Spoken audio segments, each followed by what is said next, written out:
Hello and welcome to Esther's Gardening Adventures. I'm Esther, and today I'm going to be talking about the tomatoes I'm planning on growing for this summer garden, and I'm so excited because I'm trying a whole bunch of new varieties.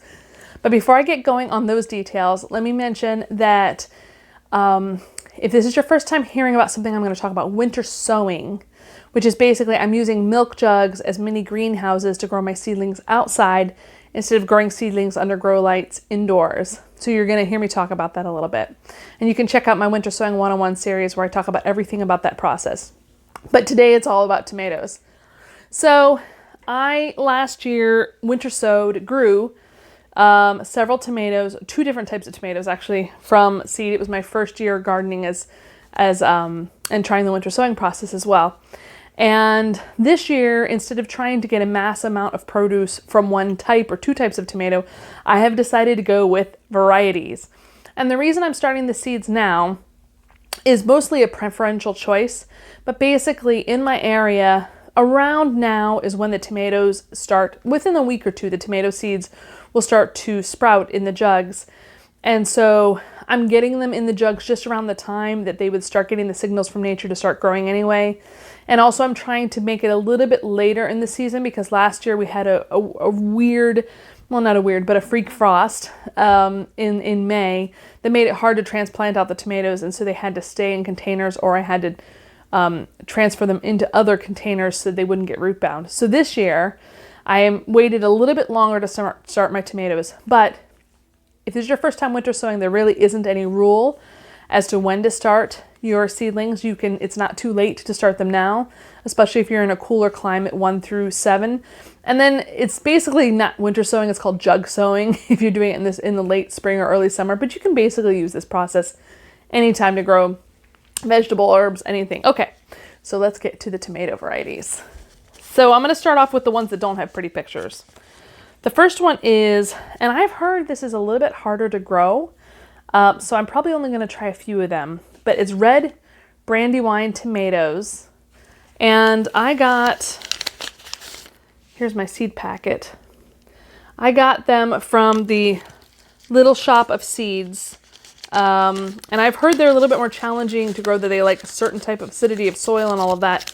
So we will see, but I've heard that they are delicious and I'm really interested in trying them. The next one, and I have like 3 packets of these that I've gotten from other people or other places, but I'll mention the one that's at least in the most presentable package. It's the tomato yellow pear tomato. I really wanted to have some yellow pear tomatoes last year and I didn't end up growing them. This packet's from the Rusted Garden. And then these are seeds. You can see kind of through the light there.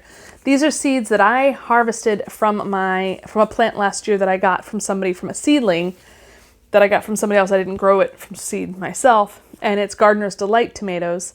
And so I'm looking forward to seeing if growing the seeds that I've harvested second generation, if the tomato plant will perform even better, and it performed really good. These are the Gardener's Delight tomatoes are like a cherry tomato, and the plant was a prolific producer. It was one of the last to stop producing at the end of August.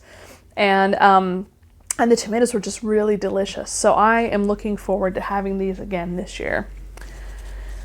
Then I wanted to try what's called determinate tomatoes, which are basically, with most tomatoes, indeterminate tomatoes, they will grow tall and branch out, and they just keep reaching for this heavens basically until the end of the season, unless you prune them back.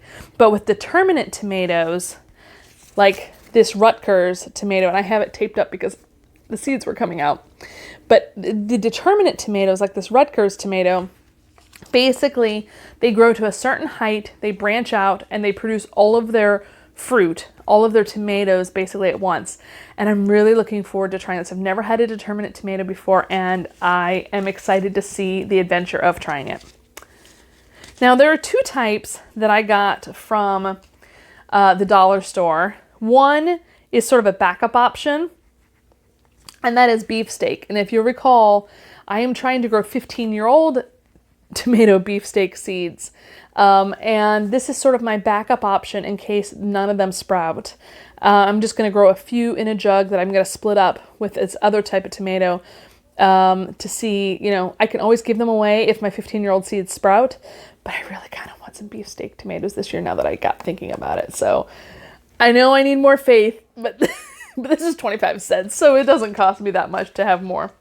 And the other one I've been splitting the jug, so I've been doing half one kind of seed and half another kind of seed, but trying to pick plants that'll grow at the same time.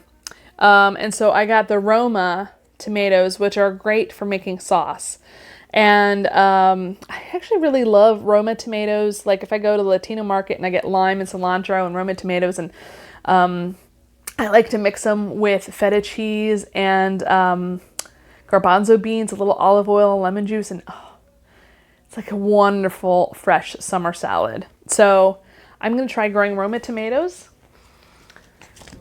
And then there's one more that I'm just really excited. There's 3 more I'm going to mention, but this one I'm really excited to try. This one I actually searched out when I saw a photo of it, and it's called Hillbilly Flame Tomato. And it's a tomato that starts orange, bright orange in the center, and then becomes red on the outside, and it's just beautiful looking. And I'm really looking forward, and this is also from Mary's Heirloom Seeds. I'm really looking forward to trying them. I'm also going to grow, for a second year, the Cherokee purple tomatoes and the green zebra tomatoes. And just like I did for my peppers, I have packets in there with seeds that I have saved from last year's garden. So I'm going to do like I did with my peppers. I'm going to do one half of the jug with my seeds and one half with these seeds, because I don't trust that I did it perfect, since this was my first year self-harvesting seeds. And we will see which ones do better, which ones produce more. And I did the same thing with zebra tomatoes. And these, honestly, I just love these tomatoes. They can be a little trickier to know when to harvest, not just because they're green, but because they are a more firm tomato than a lot of other tomatoes, or the ones I'm familiar with at least. And so it's hard to know exactly when to harvest them, but they're so good in a sandwich or diced up in a salad. And my mouth is watering thinking of it. All right, so I like to do, at the end of a video, I like to just go ahead and sow a couple of different varieties in a jug. So I'm going to do that, and let's get to it. Between the time that I made the last clip here and this one, I discovered that some of my marigold seeds that I had harvested from the marigold flower have sprouted. If you watch my video, my week 2 update on my winter sowing jugs, you'll see that. And so I'm feeling brave today. Plus, I'm not going to see my parents till a week from now to help my mom with her garden. I'll probably do a video on that when I do that. But basically, my jug supply is running low, and I really want to get my tomatoes planted. So because of this combination of factors, I have decided that I'm going to be brave.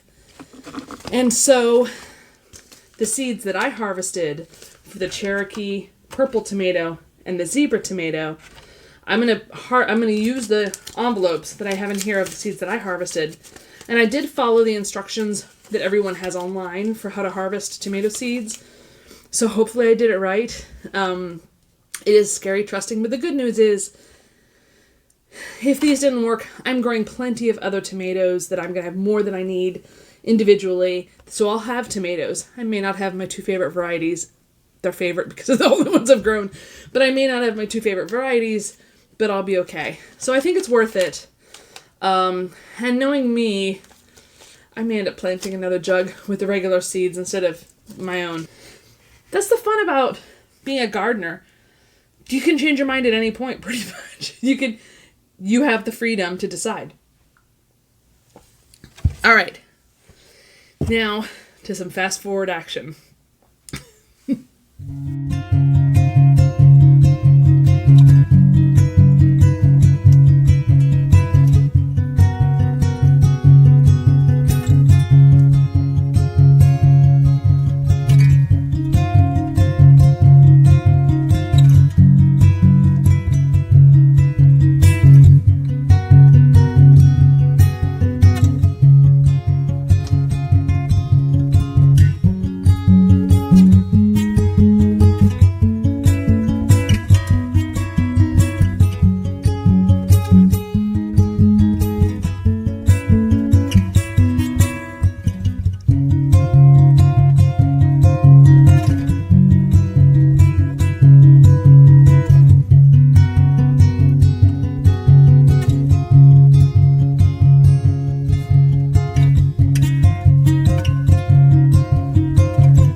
That's it for this video. Thank you so much for watching.